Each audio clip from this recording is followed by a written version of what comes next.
Hey, good morning mga kasigat. Dito kami ngayon sa Punta Isla Lake Resort na Lake Cebu, South Cotabato. Yan mga kasigat. Yung punta namin dito, nagbike lang kami. Kasama ko yung mga SB member at saka si board member Ayan Jordan Abalos from Sultan Kudarat. Ayan, sa mga hindi pa nakasubscribe sa aking channel, please like and share and subscribe my YouTube channel, Rig TV.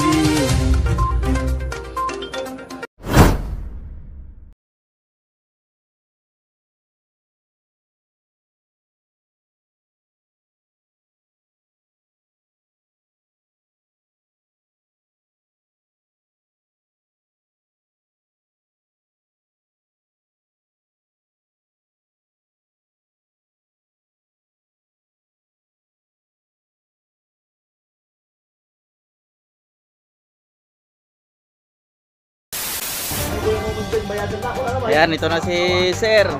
Hello. Sir, nakarating na kami ng Lake Cebu. Dito kami sa Punta Isla. Ayan. Kasama ko sila board member Ayan, si Councilor Manitra, si Councilor Mancheng. Ay negosyante kasing kaming kasama si Pariel Pilipino, principal si San Ruben Guerrero. Department head namin si Danny Corpus, saka yung retired na policeman si Bobot Kabarbaran. Ang lahat, a total of 13 bikers. Makyat kami dito. Department head din namin yan ng PPLO sa municipality ng Tambayong. Kaya kami nakarating dito kasi holiday na yun. Walang opisina, kaya nandito kami lahat. So, enjoy mga kasama. Hintay lang namin yung breakfast namin. Then ang sunod na routine namin is 7 calls. See you there. Ayan. Ayan mga kasikad. Shout out nga pala sa aking classmate Edgar Basilio, ang pinaka mabait kong classmate from Nurala, dating taga Machumpong. Ayan. Kaya yung ngayon yung sponsor sa aming pambot. Magtatabi doon sa kanilang pispa. Yan. Shout out sa muli.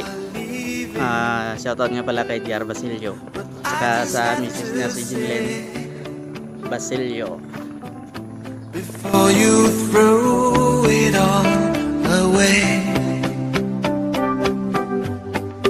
even if you want to go alone, I will be waiting when you're coming home. If you need someone to ease the pain, you can lean on me. My love will still remain.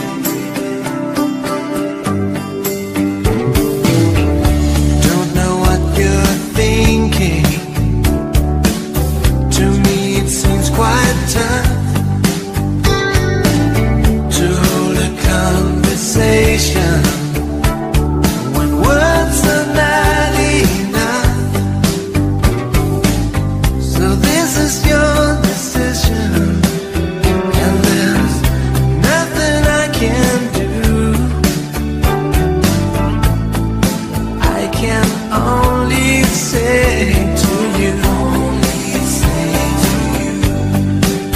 even if you want to go alone, I will be waiting when you're coming home.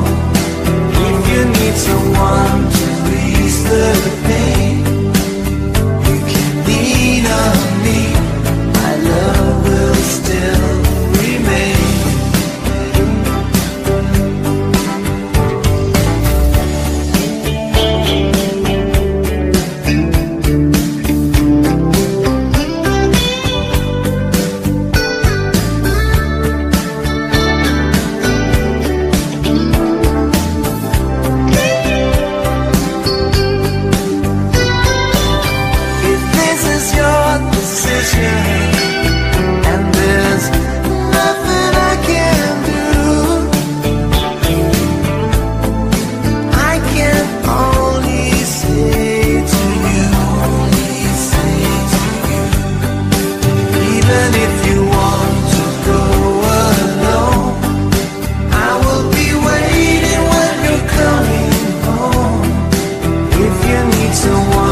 to say now. I don't know where to start. I don't know how to handle a complicated heart.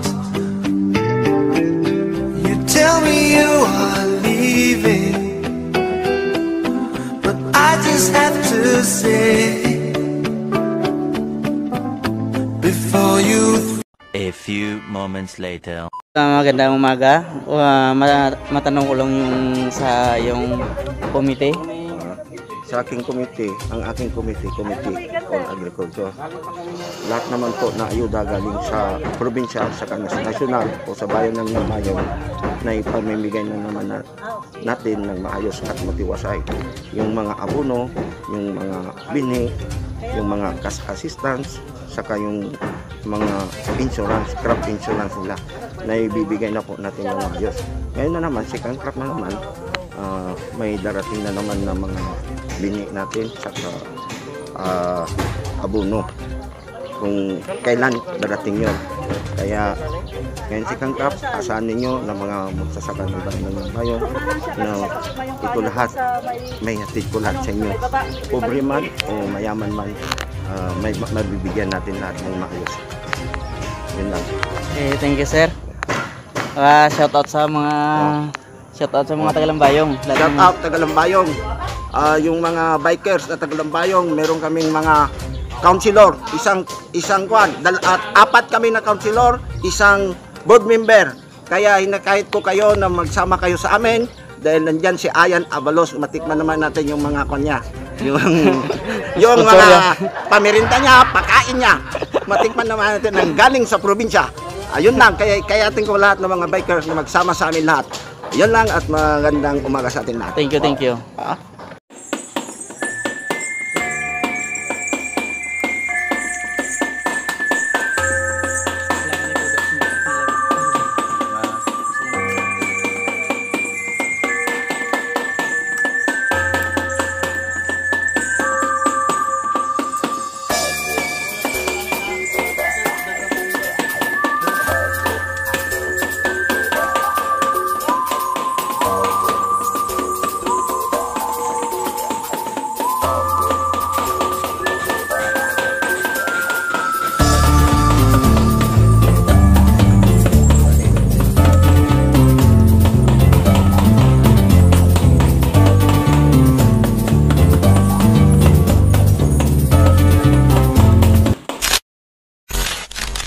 Magandang umaga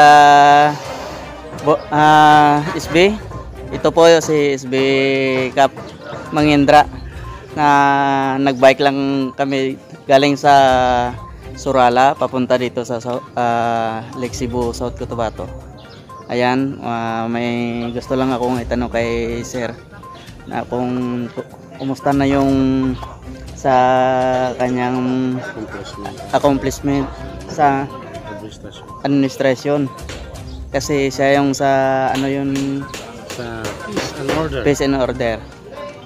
Ay, magandang tanong yan,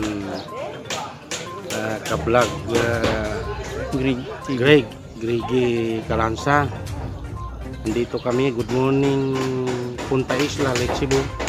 Kasama po namin si Board Ayan Avalos, Dodo Recinto, Councilor Dodo Recinto, Councilor Monsing Gracia. Kasama po yung negosyante natin na si Ed Tolentino, tsaka ating department head si